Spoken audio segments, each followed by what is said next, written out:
it's only my second time going to St. David's. The first time was around July or maybe August last year. I went with a friend. We rode in her car. So basically my first time riding the bus. Good thing that I met a guy over there. He said that that is the bus stop going to St. David's and it will come in 10 minutes or so. So I still have some time to appreciate the view.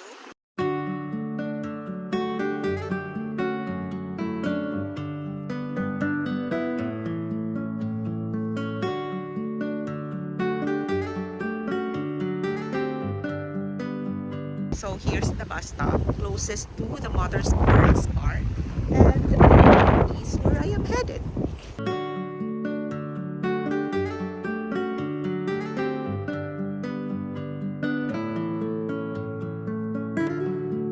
I was worried earlier because I was walking on the grass, not a paved road. And here it is now, I see it. This is actually a good choice to go up the hill because the other option is to go around there, which is longer.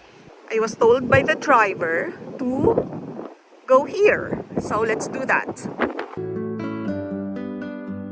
Clearwater Beach is close to the motorsports park. I can see the cars racing from afar.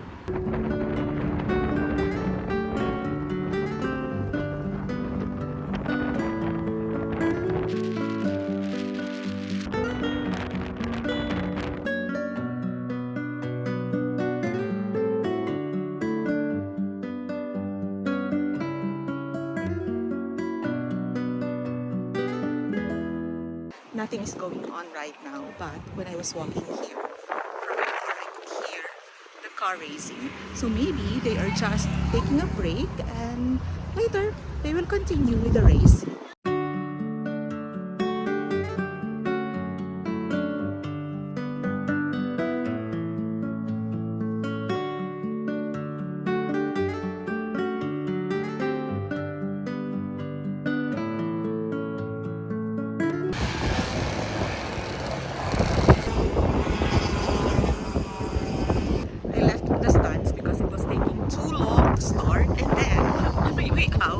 They started. But I think the view that I got was way better than the view from the stands.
Next to Clearwater Bay.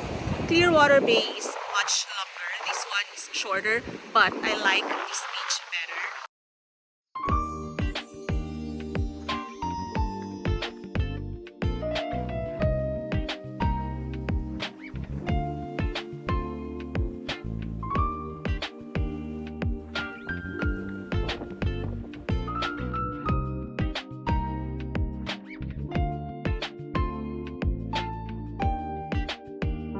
And here I am, I find myself back at Cooper's Island Nature Reserve. This is actually my favorite part of Bermuda. I don't know if I have said that of other places. I went here before with a friend, but we went to that secret beach. We didn't go on this side, and so today I'll go check out that area.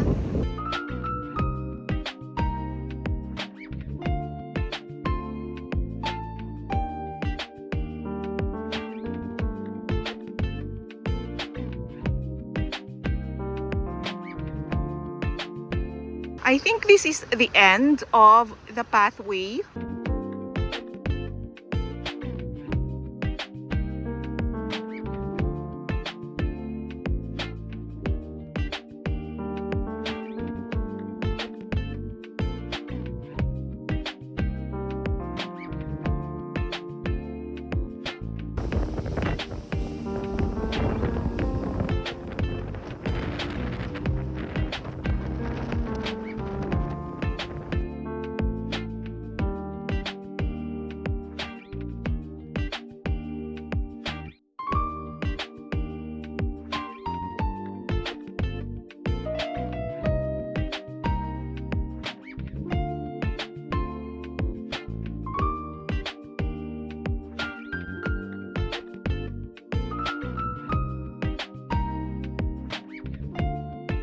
This is the road to the secret beach that we went to last time. It's actually not a secret here, but very few people go there because it's like the most remote of beaches in the area. This is the beach where I went to last year and made me love Bermuda all the more. This is my favorite beach. And I don't know the name of the beach, so let's just call it Cooper's Island Nature Reserve Secret Beach. I walked on this road before, up over there, with the view of the Cooper's Island Beach, the secret one that I showed you earlier, and further. But I'm not gonna do that now because I have no energy. It's been a long day and I'm super tired. I will find a spot in the beach and let's call it Cooper's Island Long Day. Let me actually be its name. And chill there, relax, wait for 10-20 minutes, and then head back.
I actually don't know if people are allowed to come here, but there's an opening and there's a road, so let's go.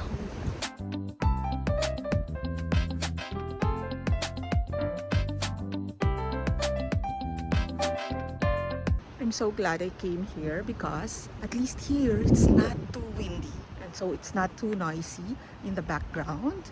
Also, because of the blue waters over there.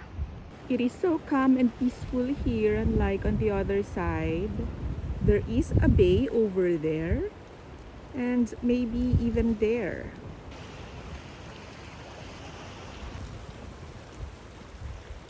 I'll just continue walking. Anyway, there is a paved road.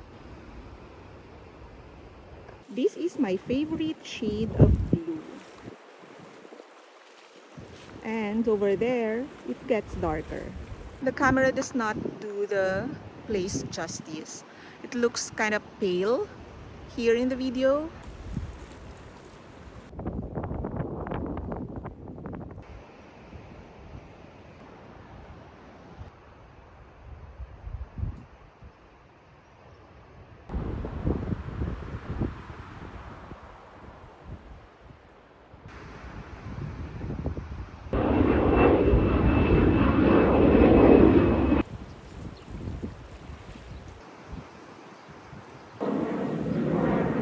I'm actually back at Clearwater Beach. So, this is another route going into the Clearwater Secret Beach. And guess what? More trails. We have here Salt Marsh Boardwalk, and over here, Woodland Trail. I am no longer taking any walk because it's been a long day. I'm very tired, and I'm sure I'm coming back here at Cooper's Island Nature Reserve, and I can reserve those walks in the next visit. Thank you so much for joining me in this very tiring but fun adventure. Until the next one, bye!